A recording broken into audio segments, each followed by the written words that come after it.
Hey, everybody, it's Ed. Before we get started, I've got some new podcast supporters I want to thank. Chris Elise, Bill Bryant, and Ranchlands. These two people and one business all signed up to support the podcast on a monthly basis through Patreon.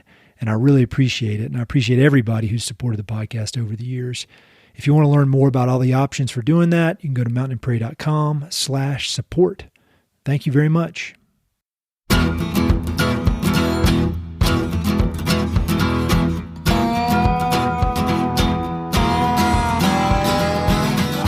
Hey, this is Ed Robertson, and this is the Mountain and Prairie Podcast, where I introduce you to some of the innovative individuals who are shaping the future of the American West. I meet most of these people through my work in land conservation or through my hobbies and interests that revolve around spending time up high in the mountains. My guests include ranchers, writers, entrepreneurs, conservationists, athletes, artists, adventurers, pretty much anyone who's doing important work, has an interesting story, and loves the American West. My guest today is Max Wenerstrom. Max is a blacksmith and craftsman who's best known for creating hand-forged knives that balance a beautiful aesthetic with practical durability. Max started blacksmithing at age 15. He became obsessed with the craft and quickly demonstrated an elite talent for creating one-of-a-kind knives. His passion led him to study under a 17th-generation Japanese bladesmith, who began teaching Max the art of forging knives in the Japanese tradition, a labor-intensive, time-honored method of creating some of the world's sharpest and most durable knives. I was introduced to Max by my friends at Ranchlands, one of the West's most respected ranch management companies. Max was participating in a residency at Ranchlands' 87,000-acre Chico Basin Ranch, where he was offering blacksmithing demonstrations and forging a specific model of knife developed in partnership with Ranchlands. It's a knife created specifically for ranchers, designed to be used on horseback for everyday work and high-stakes situations. So when my friends at Ranchlands told me about Max, I drove out and we sat down for an inspiring conversation. Max is only 21 years old, and as you'll hear in the interview, I was blown away by his maturity, work ethic, and commitment to quality. But aside from my endless amazement with his age, we covered a ton of interesting topics. We talked about his beginnings in the craft and what led him to study with the world-famous Japanese bladesmith Murray Carter. We talked about his dedication to creating the highest quality products, how he pushes himself to constantly improve his craft, and the hard work involved in both. We talked about how he started building his business during high school and how it has grown and evolved in recent years. We also chatted about his partnership with Ranchlands, the process of making a knife, his deep love of the West, and his advice for anyone seeking to begin a deliberate practice of craftsmanship. I really love this conversation and appreciate Max taking the time to chat. Be sure to check out the episode notes for links to Max's website and to the specific Ranchlands-inspired knife that we discuss. Hope you enjoy.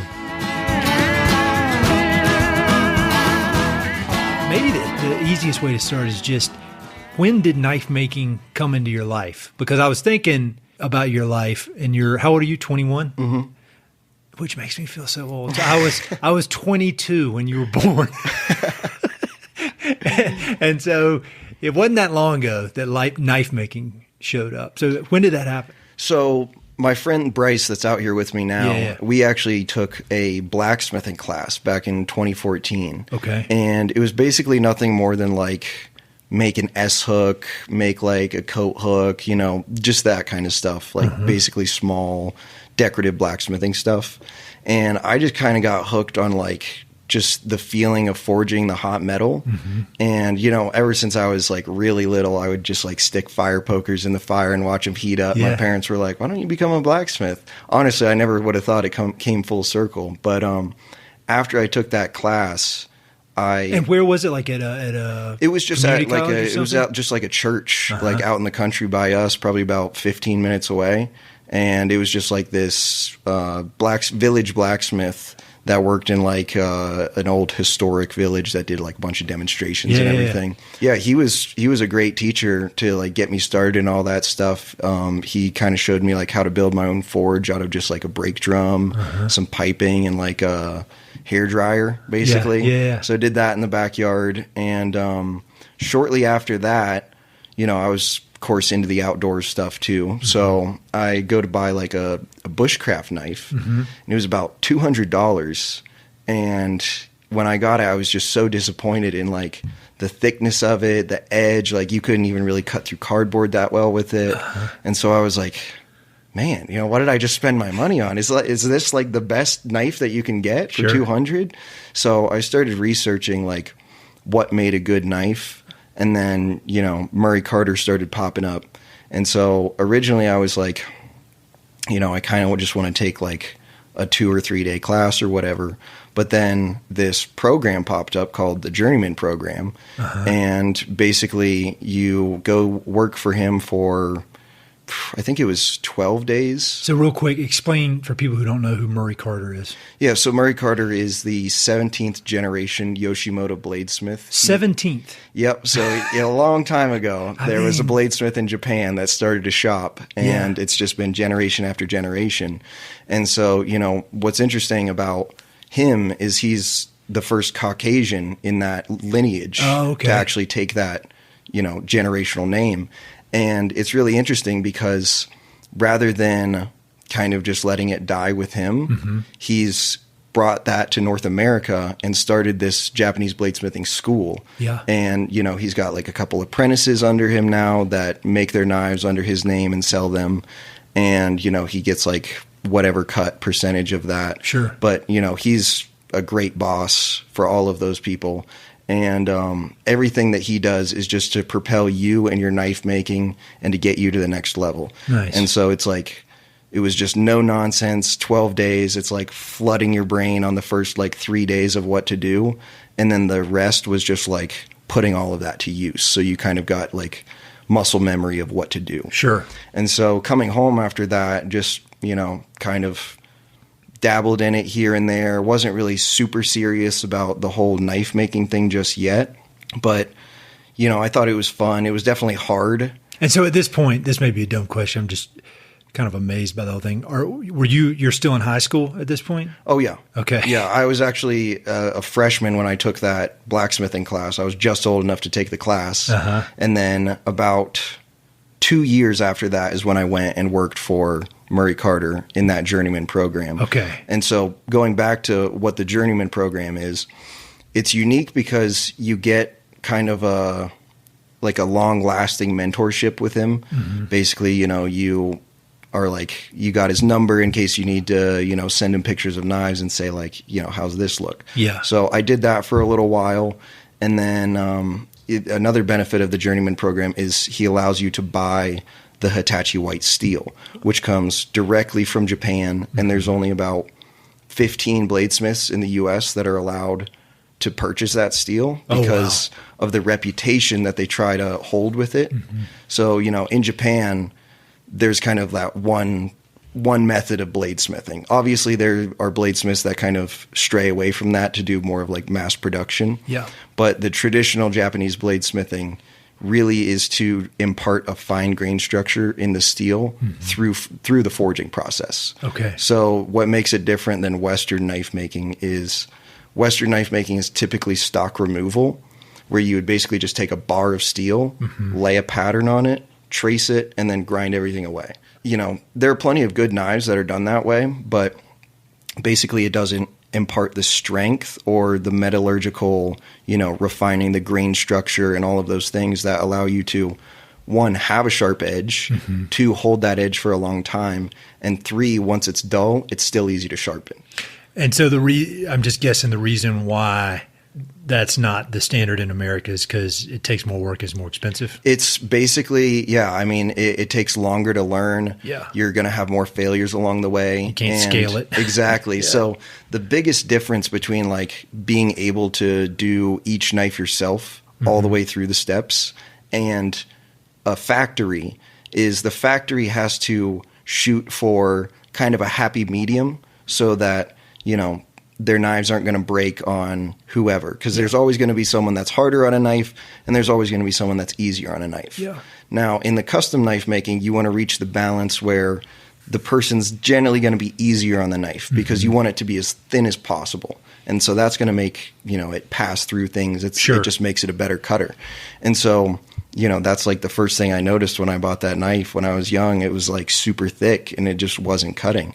So, pretty much like, I'd say like 85% of factory knives could use about a 30% thinning. Really? So yeah, I mean, at least. And so I've done that with like a lot of my mom's kitchen knives and stuff like that. You've thinned them out? Yeah, because, people just aren't hard on their knives. It's Sure. it's a knife, it's not supposed to cut through nails or whatever. And so that's one thing that kind of bothers me when like a factory is like chopping through a nail just to show off the performance of their knife. It's like, you're never going to do that with your knife, realistically. And so therefore you want it to be able to cut better. So, you can make an axe of a knife that's going to chop through anything, or you can make like a surgical blade that's going to be, pretty flimsy here and there. So it's just about finding that happy medium for the user. And so basically, another way that kind of naturally happens in Japanese bladesmithing is by grinding the edge thin enough. If someone were to chip the edge, which in Western world of knife making is like, that's the end of the world, like you chipped your edge. In the Japanese bladesmithing techniques, it's all about, if you chip that edge, you sharpen that edge back to that point where that chip was, and now that knife is exactly where you need it to be. Interesting. Yeah, so it's not too thick, it's not too thin, it's just perfect for you now. So, chipping in like the Japanese bladesmithing culture is basically just making it more custom to you. Yeah. This is kind of more of like a psychological question than but what is it about your personality, would you say, that made you at such a young age? And I remember when I was 21, I thought I was really, really old, but I'm telling you, you're a youngster. and to go after this approach that is, to me, sounds like one of the hardest, most labor-intensive approaches you could choose. Like, if you're going to be a blacksmith, I would imagine there are a lot of cool things you can make that wouldn't require this much effort and time and focus. So, I mean, have you even thought about this? Like, why you chose such a involved process to be kind of what you do with your time?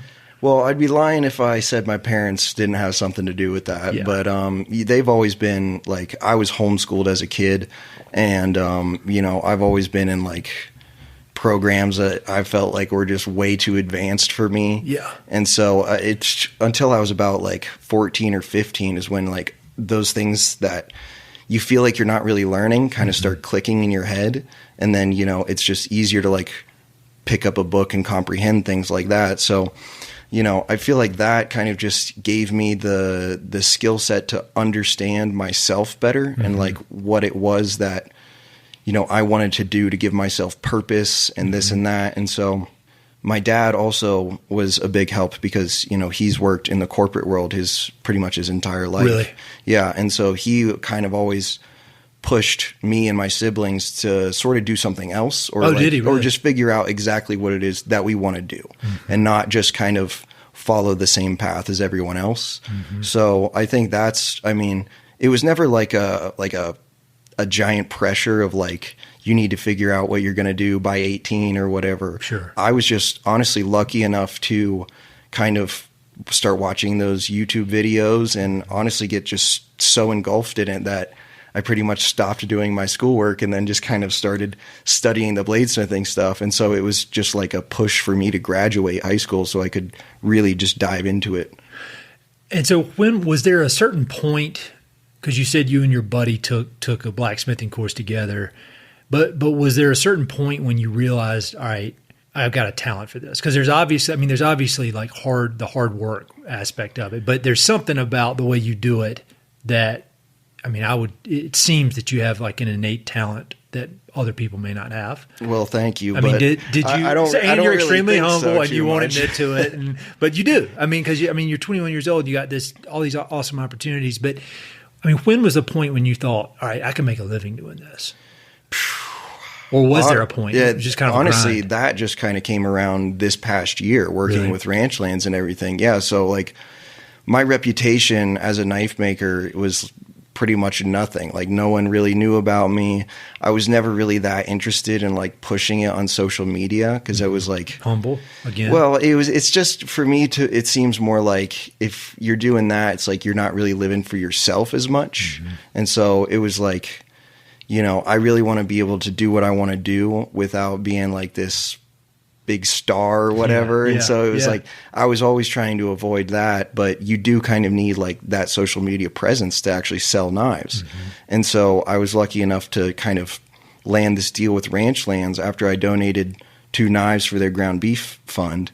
And just after that, it was like I was selling like 20 knives to them a month or whatever. And now, you know, we're going to be bumping it up to like 30 this year. So that has just been a huge help for me to just sustain sales because, you know, there's so many times where you'll just have a slow month here and there.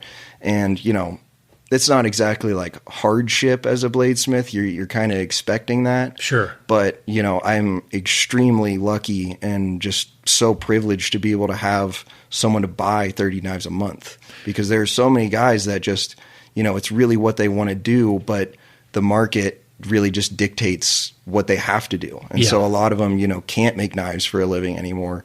And so, you know, I'm extremely grateful, like I said, to be able to have this deal at only 21 years old and to be able to start building my reputation more and more as a bladesmith. Yeah, well, let's talk about that real quick because this is the second podcast I've recorded at this kitchen table.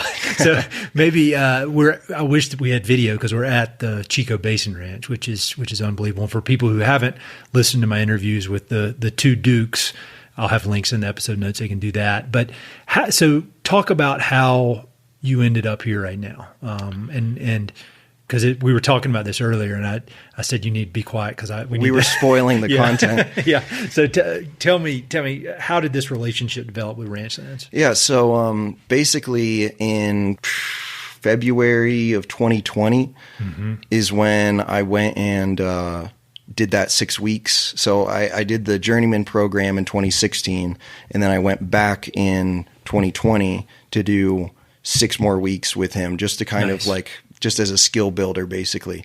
And that was really beneficial because I actually had a couple years to go off on my own and make my own mistakes and then come back and have them corrected. Sure. So that seemed to really fast track things nicely.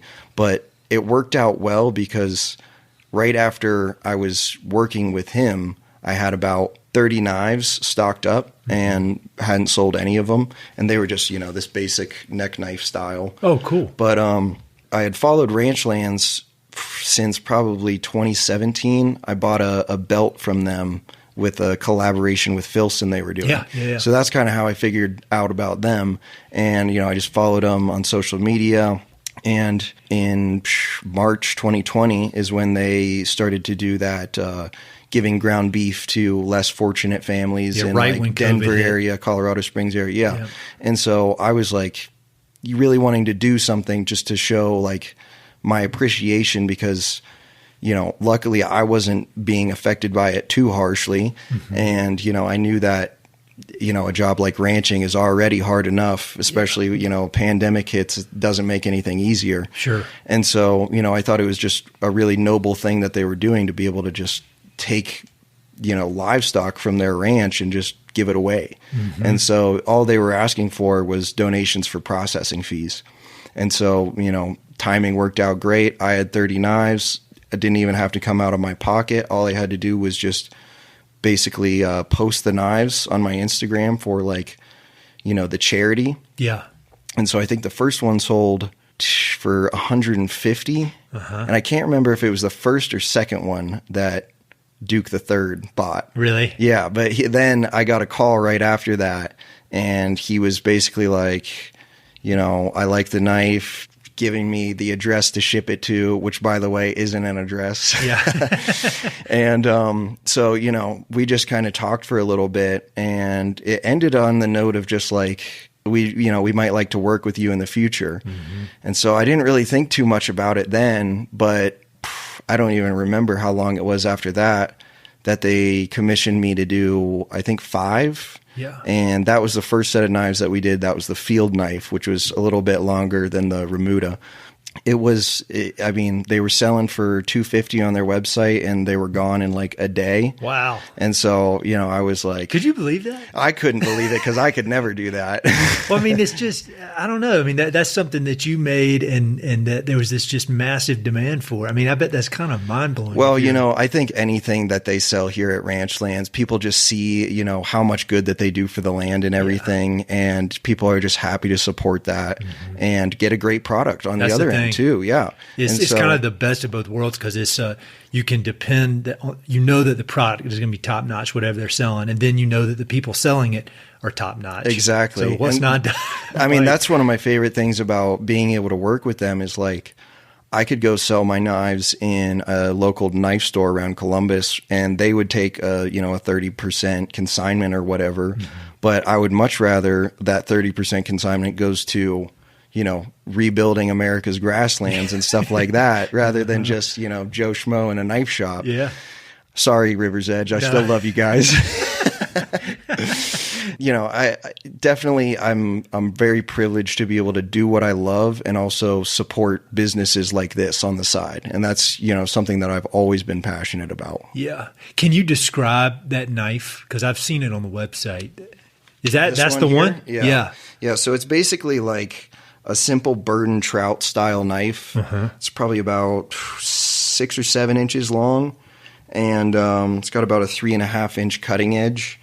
And basically, I was talking to Duke III when I was designing this knife, and we went through just a couple different renditions. One had like a finger choil there, and so they wanted to get rid of that so you could grip it better with a glove on.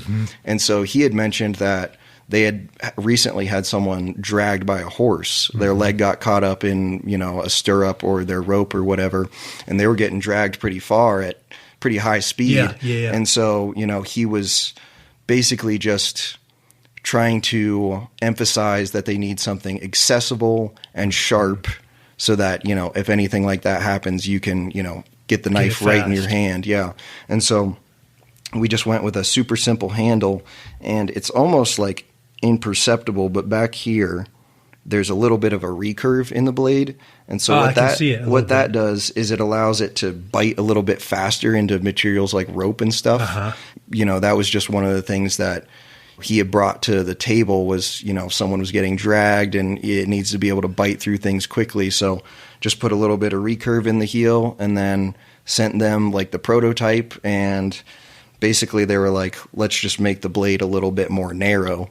And then we ended on this. How cool is that? Yeah. I mean, that was my first time really going through someone for like who knows what they want for a knife and everything. And that's like, I was talking to Duke IV, and he was like, oh, I'm pretty picky with knives. But, that's what I like as a bladesmith, is to be able to like pick people's brains on what they think makes a good knife, and then eventually kind of come to a common ground on like what's practical and what they like and everything. Well, I mean, it's, when you hear it put like that, it's much more than a knife. I mean, it's kind of a life and death thing. I mean, they want to know that if things go sideways, that they can count on this piece of gear. So like I do some mountain climbing stuff, and that's how these hardcore mountaineers, they got to know, they got to trust their gear, and they don't take anything extra. Everything they take has a purpose. And you're the man for making it. Yeah, so that was kind of like the wake-up call for me. It was actually about a year before that, I had sold a knife to a buddy of mine on a hockey team, and he had given it to his brother, who was a Green Beret. Ooh. And he was like, oh yeah, he's going to carry this on his vest. And I was like, oh, okay.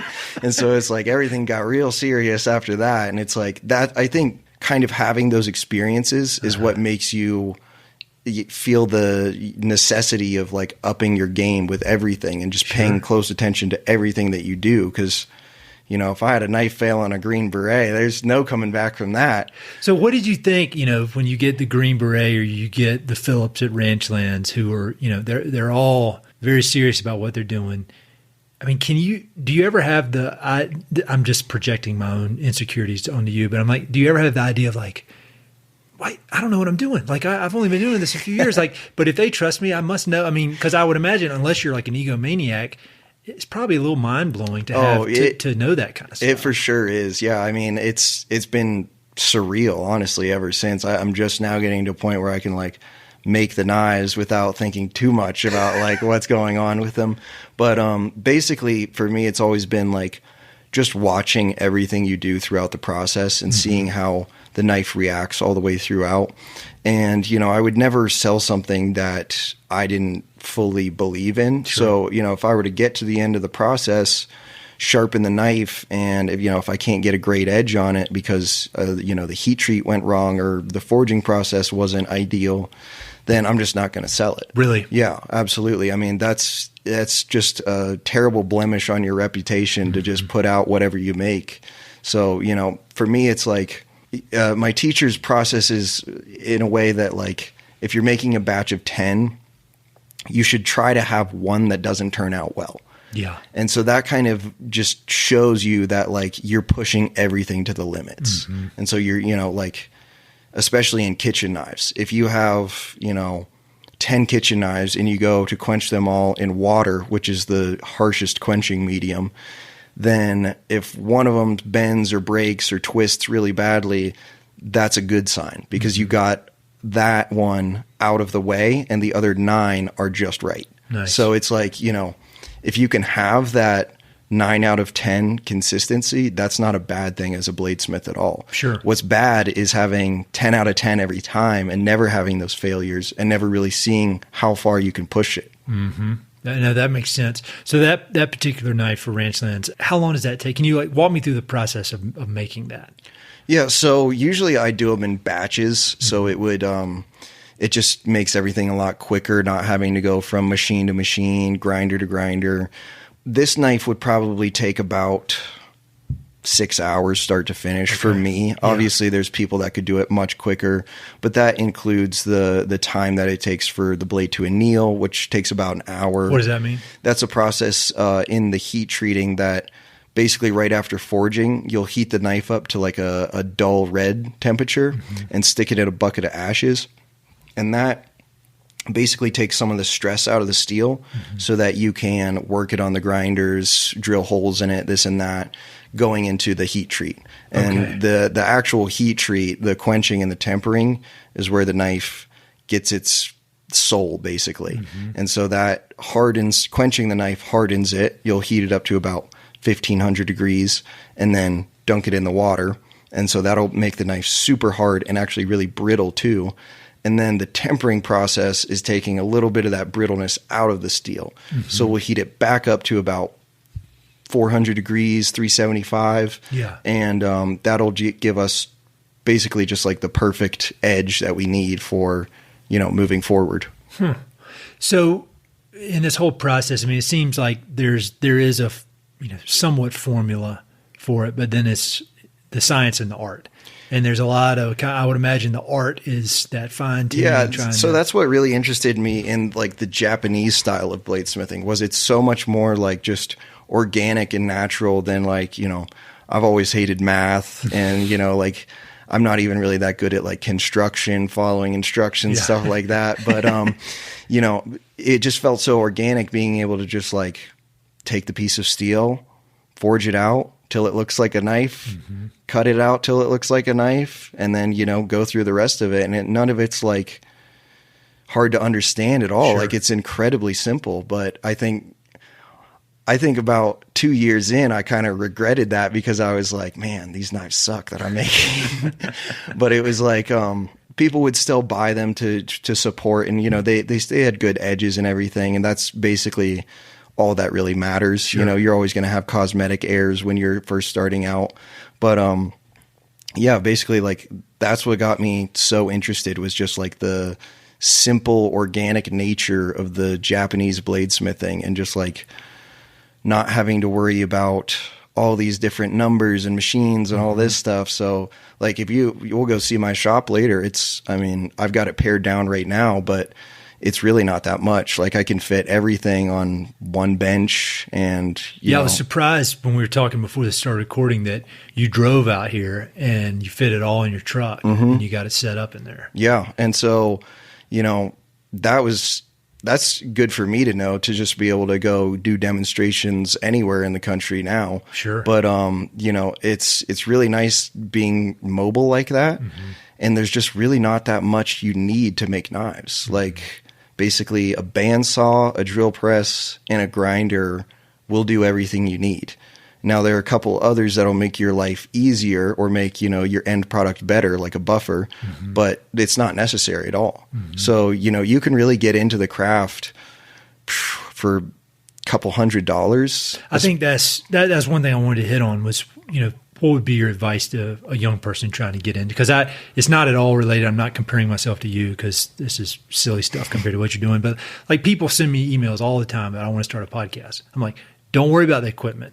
Buy the cheapest thing you can find, then just start talking. Exactly. You know, and so I mean, is that similar advice in your world? Yeah, I think there's a couple things that, you know, everything in life is like buy once, cry once. Mm-hmm. But you know, when you're first starting out, it's good to just get your feet wet and make sure it's what you want to do before you go spend $2,000 on a grinder. Mm-hmm. But you know, like I was basically just starting at, you can make a knife with nothing more than an angle grinder and a couple files. Mm-hmm. So that would cost probably $55 at Home Depot. Oh, really? Oh, yeah. And, you know, that's actually kind of how I started out making knives, was just like YouTube video, stock removal. And so I don't even really consider that like the same as bladesmithing, because that was just like something I did like 2 times. Mm-hmm. And then I finally like came back around to all of that. You know, I think best thing to do is just if you're interested in the forging process, especially, is to get a small gas forge, because, you know, propane is so much more accessible for so many people than coal. Yep. And, you know, you can just take it to your local Tractor Supply or whatever and get your tank filled up. But the forge I have out there, I just recently got. It's built in Texas. It's only like $120. Oh, wow. And so, you know, you can start with that. And then the best thing to do for finding an anvil is basically just go to like flea markets, scrap yards. And basically, like, the older the anvil, the better, because they have a lot more rebound. Mm. And so that bounces the hammer back up into the air so you're not killing yourself. Sure. But there's a lot of like junky cast iron anvils on the market now that have pretty much no rebound whatsoever. But that's because a lot of people don't use them for blacksmithing. They'll just use them for like straightening metal or whatever. Oh, okay. But those are the kind of things that you just have to watch out for to not waste your money on. But other than that, you can just get into the craft right after that. And one of the best things to do to practice forging knives isn't actually forge knives. It's like forge chopsticks and forge, you know, all these different things so that you get the feel for the hammer and you get the muscle memory for everything. And then going to forging a knife is like, this is the simplest thing ever. Yeah. That makes sense. So back to the apprenticeship. I mean, obviously you learn technical skills, but I would imagine, what's his name, Murray? Mm-hmm.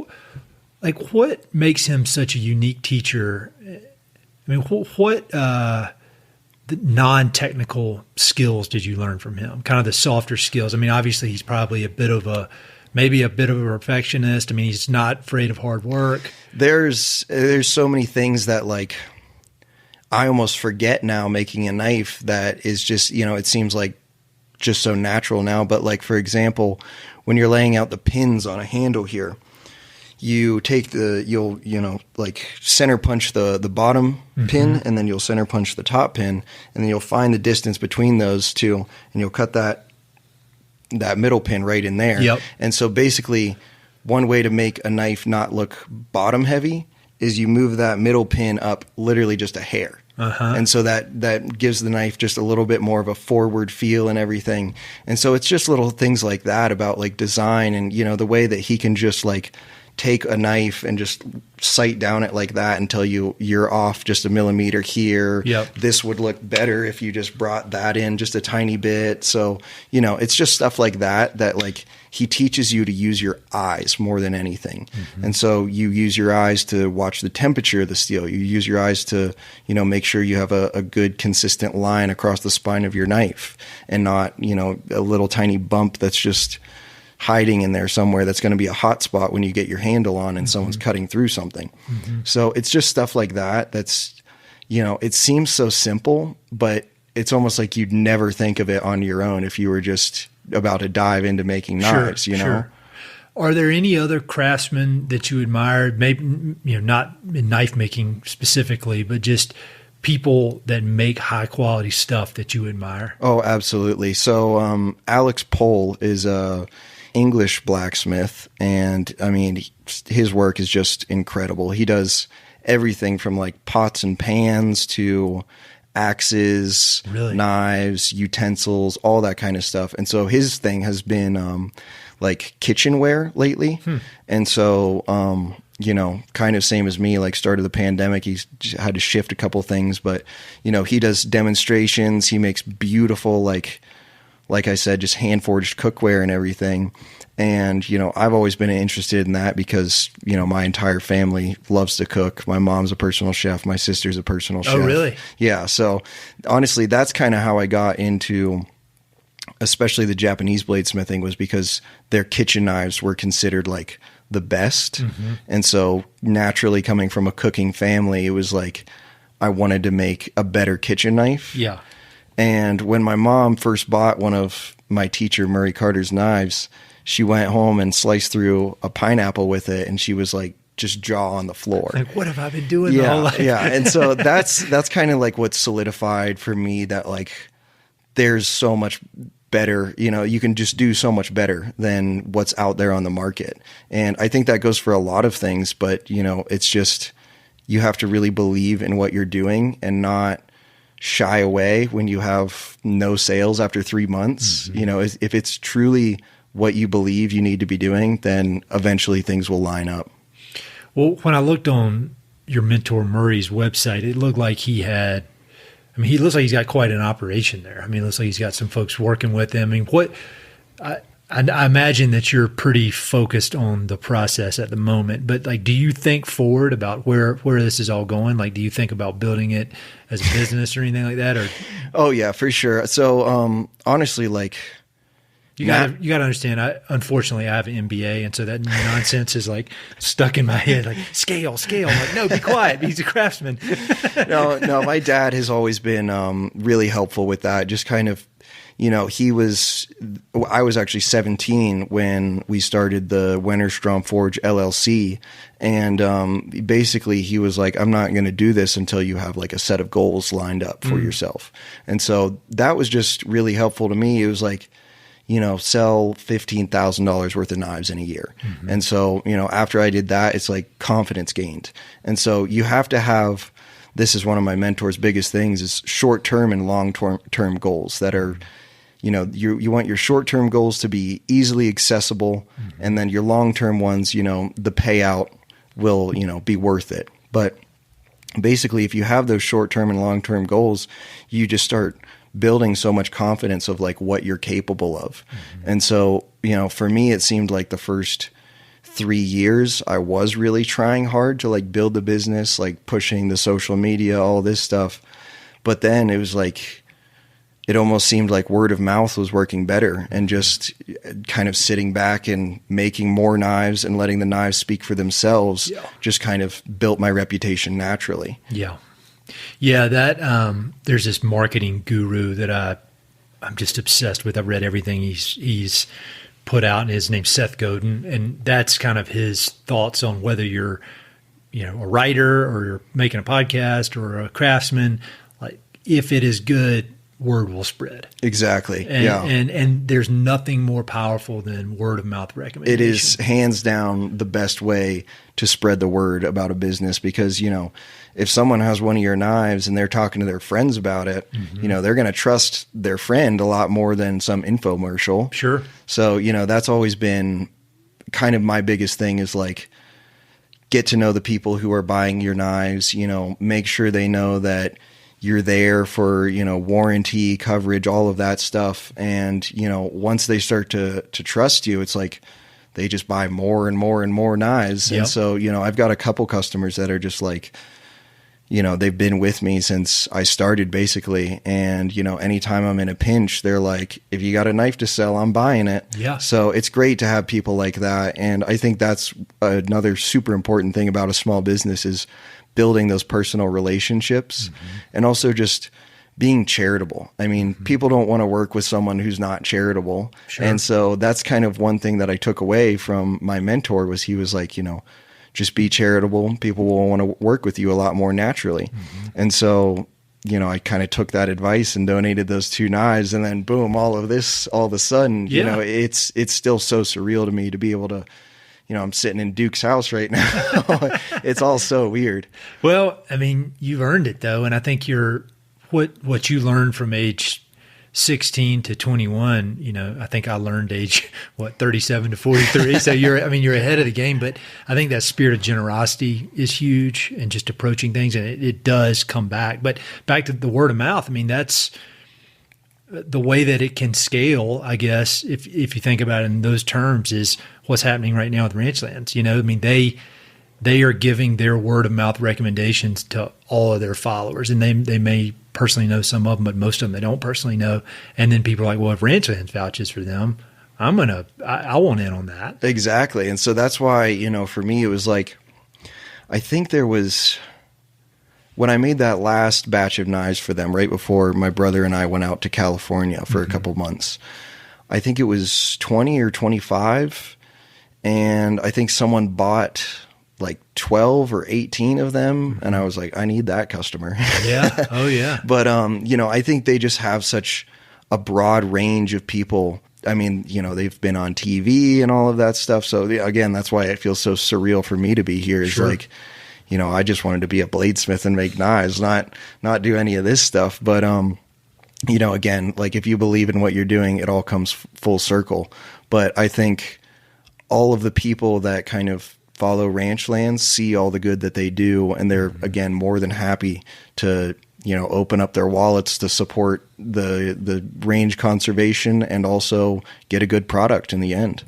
Yeah, and you think about how they run their business and what kind of connected the two of you, their organization and you, is that you were both being generous, and you were both thinking, I want to help. And then I think, you probably kind of noticed each other and like, hey, wait, we've got our values are aligned. Exactly. I mean, and that was just, I was in the position to be able to help. Like I said, I mean, I was living at home, so I didn't have, rent to cover and stuff like that. So it was just natural for me to, want to help. There's so much going on, and, it was such a dark time of like what's to lie ahead, and so many people getting laid off of their jobs and everything, and just a struggle to feed your family. And so that's something that I've never had to go through, and I've never even gone through any hardship like that in bladesmithing. Sure, you got a couple months that'll go not selling too many knives, especially after Christmas. That's just natural. Yeah. I was never in too hard of a spot, especially with where we live. Our neighbors, they have cattle, they have dairy, we have a baker. And so, everything's kind of like in a 5-mile radius that we need. And so it just really made me understand and appreciate what I have and the privilege I have to be able to do this, and not only for myself, but to help, other people. Dude, I need to talk to your parents, get some parenting advice, 'cause they know what they're doing. All right, here's a very specific question, and it may be hard to explain. You can point me to YouTube, but all my kitchen knives are dull as shit, and I need to sharpen them. I probably should just buy new knives after hearing this, but I thought they were pretty nice. How do I sharpen my knife? Give me the scoop. So the real question is the secondary edge dull or is the primary edge dull? So basically a knife has two edges. Your bevels here that are just, the ground part of the knife that, starts to taper down towards the cutting edge. Yep. And that sharp cutting edge that initiates the cut, that's your primary edge. And so the secondary edge is what glides through things. So you have to have a good relationship between your primary and secondary edge to make a knife cut well. So, you can have a super sharp primary edge and a really obtuse secondary edge. I got you. And then it just, you might be able to slice paper really well, but it's not going to pass through, food or, whatever medium you're going through. And so basically thinning down, like I said, I've thinned down like a lot of my mom's kitchen knives and stuff like that. So by thinning down that secondary edge, your primary edge can actually get fairly dull, and it'll still slice through things like no other. So that's what's really interesting about it is when you do actually have a knife that's ground properly and that super sharp primary edge and that, acute secondary edge, that is really what just makes it just glide through food like no other. And so a lot of people just think, they just feel the edge on their kitchen knife and they're like, oh man, this went dull. But, a lot of the time my mom will be using her kitchen knife dull for like a month and it's still going through onions, and she'll be like, did you sharpen this? And I'm like, no. So yeah, that's what's really interesting about all of that is it's not just what you feel on that sharp edge, but it's really the secondary edge. And so the way that you kind of do that at home, the best thing to get is throw away all your gimmicky pull-through sharpeners and everything, because those just take off a lot more metal than you really need to. And so with a Japanese whetstone that you soak in water, basically you're just like raising the knife up to the angle that you need, and you're just kind of pushing it back and forth on the stone. And by doing that, you take off the minimal amount of metal so that your knife lasts a lot longer. You're not sharpening it down like a 1/4 inch every time. Sure.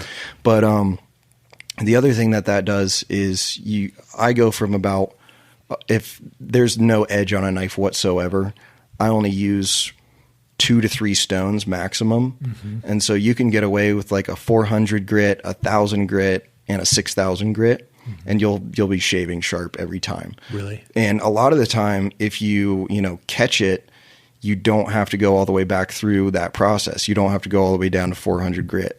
So, any serious chef that has a good knife knows that if you just come into work in the morning and you give it a couple passes on a 6,000 grit stone, it's going to keep that edge for months. Yeah. And so that's one thing that I try to really impart with my knives is like just the maintenance, because, every knife is going to get dull eventually, but you can prevent it for so long with this kind of steel. And that's like kind of the whole point of it, is just to be able to touch it up in like 20 seconds. And then you're right back to where your original edge was. Wow. And so the best way to, back to what you were asking about, how to kind of sharpen your own kitchen knives at home, a basic guide, if you're just going to sharpen your primary edge, is put a pinky under the spine of the blade.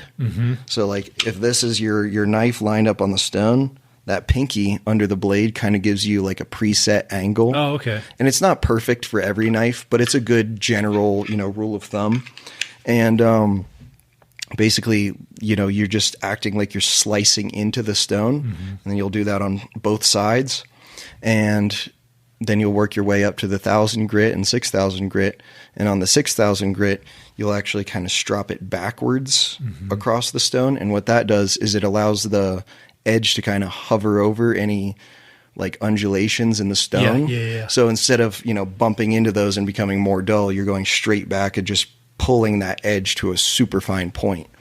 And that's basically it.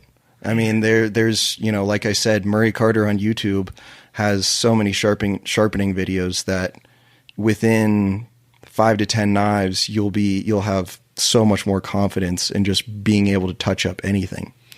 I'm going to look that up. That's one of those things that it's just a daily, use knives multiple times a day. They get dull. And I mean, I feel like that's just a life skill that humans should know how to, I should know how to sharpen knives. I know how to do a lot of other dumb stuff or stuff that's a lot dumber than that. Like I should know how to sharpen a knife. It just makes life just better. Yeah. I mean, that's the thing is like, I firmly believe that if you have a sharp knife in the kitchen or in the field or whatever, you'll be excited to use it. Yeah. Cooking dinner goes from, I got to cook dinner at the end of the day to, a methodical process that you could actually enjoy because you're not just struggling to hack through a tomato or whatever.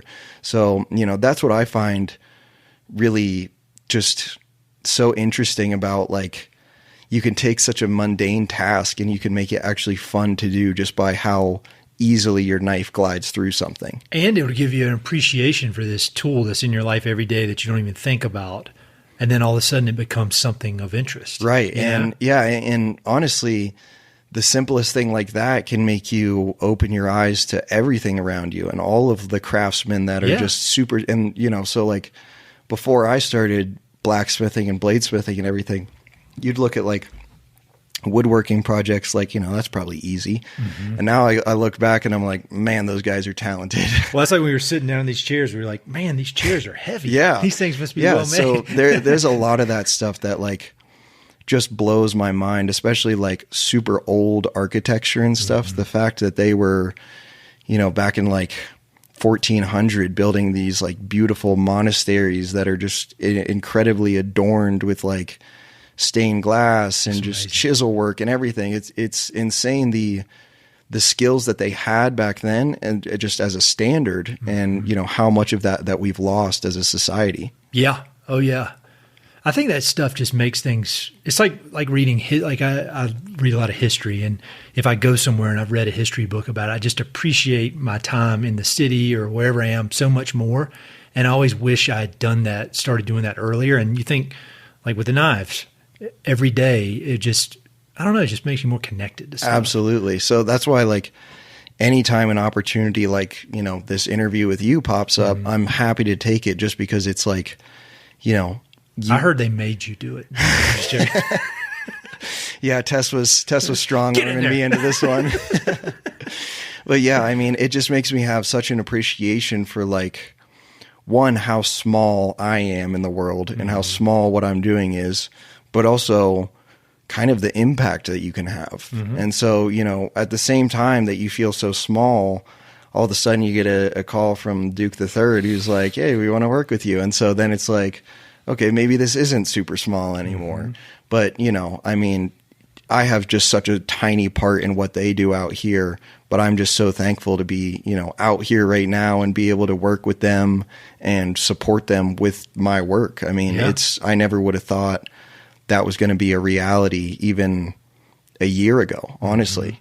And so it was just like March 2020, the appreciation for everything, for my craft, for, what I've learned, for my customers.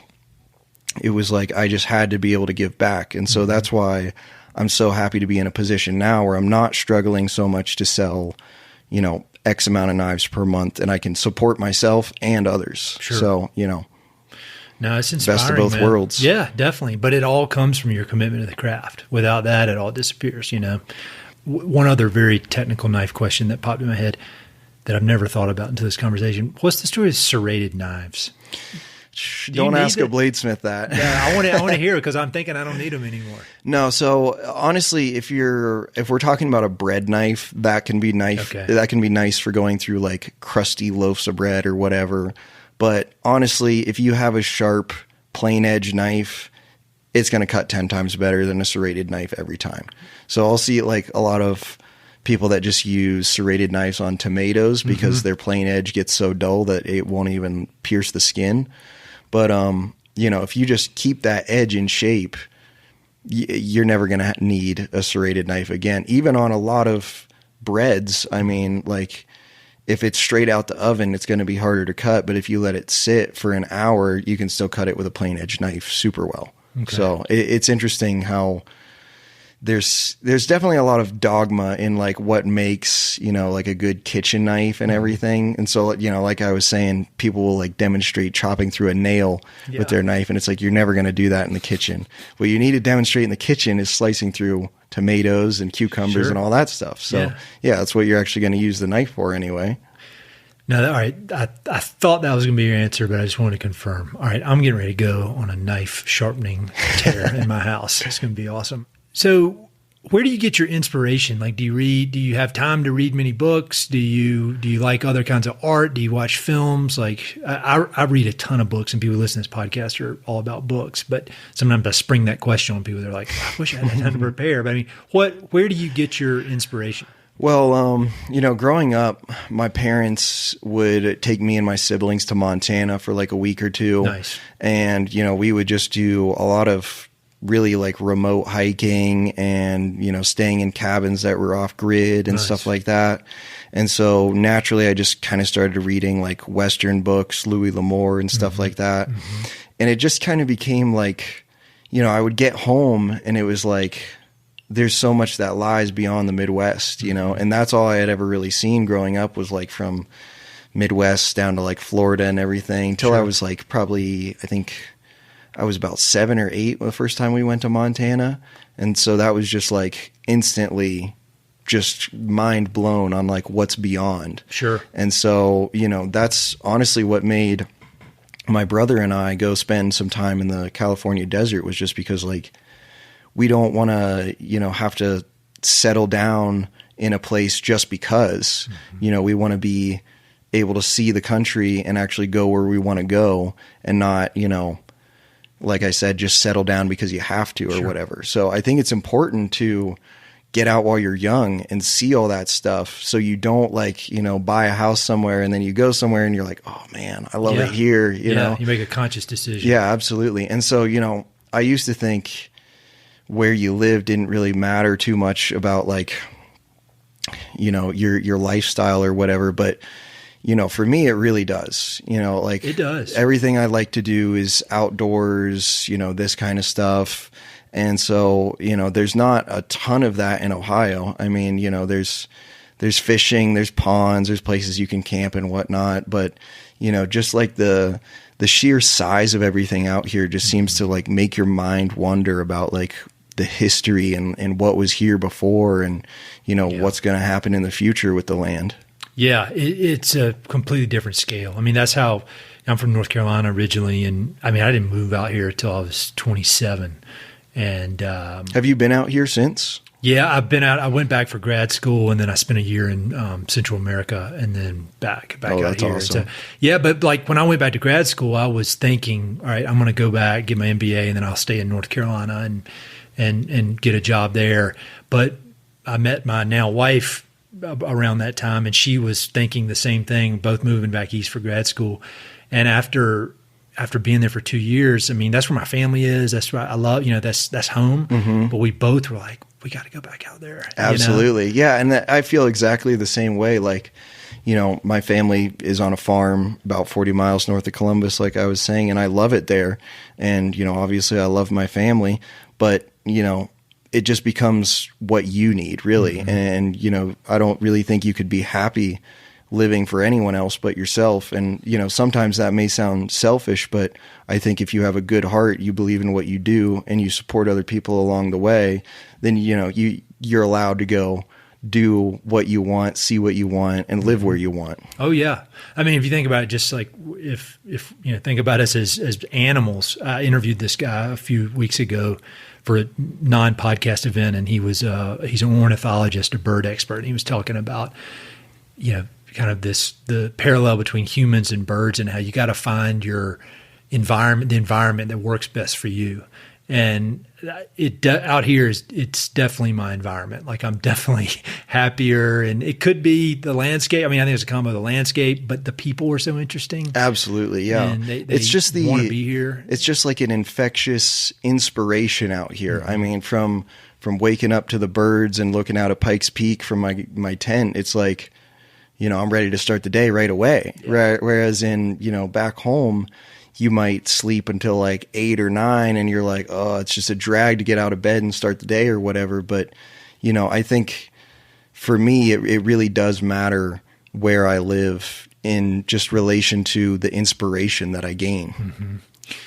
Yeah. I mean, and I would imagine, I'm not a craftsman, but I would imagine being around other creative types, other craftsmen. I mean, I think that's huge, and you can find those, but it seems like there are lots of pockets of those throughout the West. And a lot of people having this podcast are craftsmen. Absolutely. Yeah. I'm really excited to get in the leather shop with these guys here, because I mean, they're so talented. Everything they put out is, from the handbags to the belts to the knife sheaths, everything is just such solid quality that, you know, leatherworking is something that I've always wanted to try. And, you know, I've like dabbled in it a little bit, but just having, you know, an actual mentor that knows what they're doing just fast tracks everything so much. And, you know, I think that is one of the things that you should never feel bad about in your craft, is spending money to go learn from someone else that's better than you, or, you know, even on the same level as you, because everyone just has a different outlook on things and a different perspective and a different method for doing something.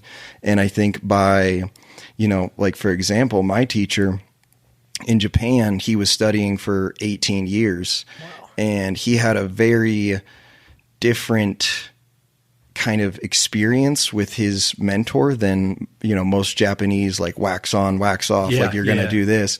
His mentor was more of like a coach that was like, go learn from these guys that down in, Osaka, because they know how to heat treat knives really well, and then go up north and learn from these guys because they know how to forge really well.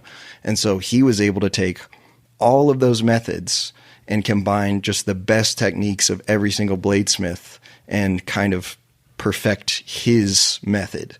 And so I think that's really important, just to go, that's why pretty much the only reason I still have like Instagram or social media or whatever is just because it's, good to wean information and inspiration off of fellow bladesmiths, blacksmiths, whatever. I mean, there's plenty of stuff that's not even related to knives that I'll just gain inspiration from all of a sudden. And it just, ends up coming out in the knife. There's a guy that I had on the podcast. I met him through the podcast. He's up in Colorado Springs where I live, and he actually lives like 2 blocks from me. And his name's Jeffrey Keating, and he's a woodworker. I mean, master woodworker.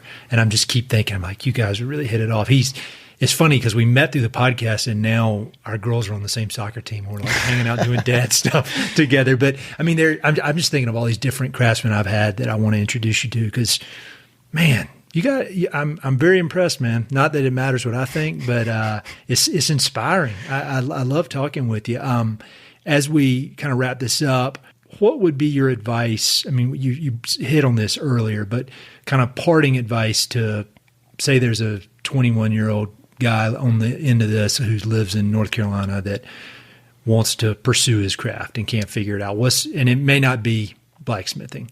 Yeah. So, I mean, really, if you haven't even found what it is you like to do, just try more stuff. I mean, just don't hesitate to take a blacksmithing class that costs $300, $400, because, it's the unknown. Because if you don't go and do that, then it's always in your mind like, oh man, should I have done this when I was younger?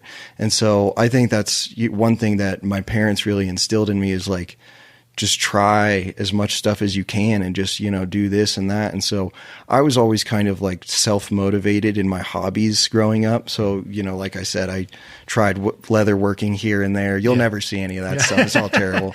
But same with woodworking, I would like refinish axes, put new handles on them, stuff like that. And so basically trying to work through those things, see what you like out of each process. And I think naturally you kind of start to narrow down what you don't like very quickly. And, then it just sort of starts pushing you into what you're made for, really. And, whether that's customer service, if you're great working with people, then, I mean, that's an extremely important skill, communication. And, like for me, it was working with my hands.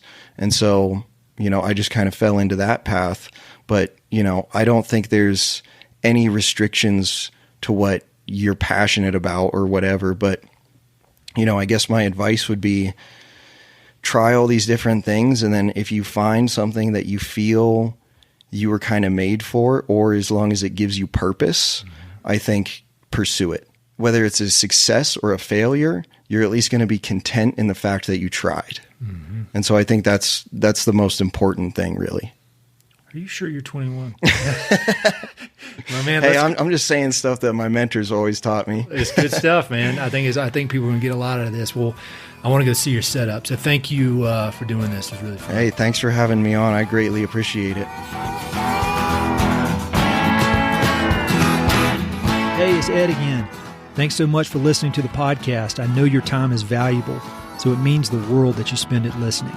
If you want to support the podcast and help it to continue to spread and grow, there are a few ways you can help. Number one, pass it along to a friend or share it on social media.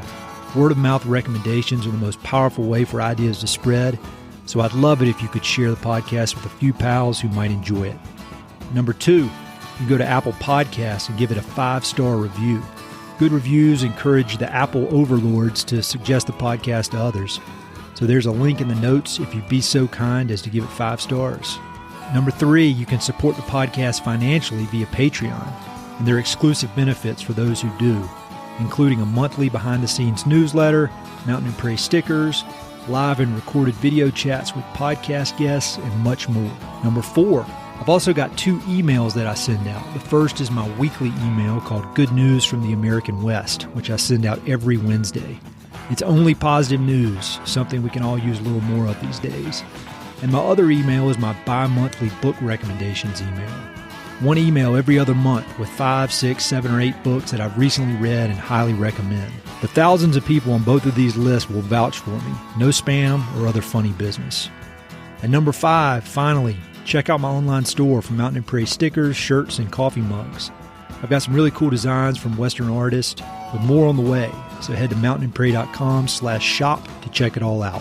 I'd love to connect with you. I'm on Instagram and LinkedIn, so look me up on either of those platforms by my name or through the links on my website. All right, that's it. Thanks so much for your support.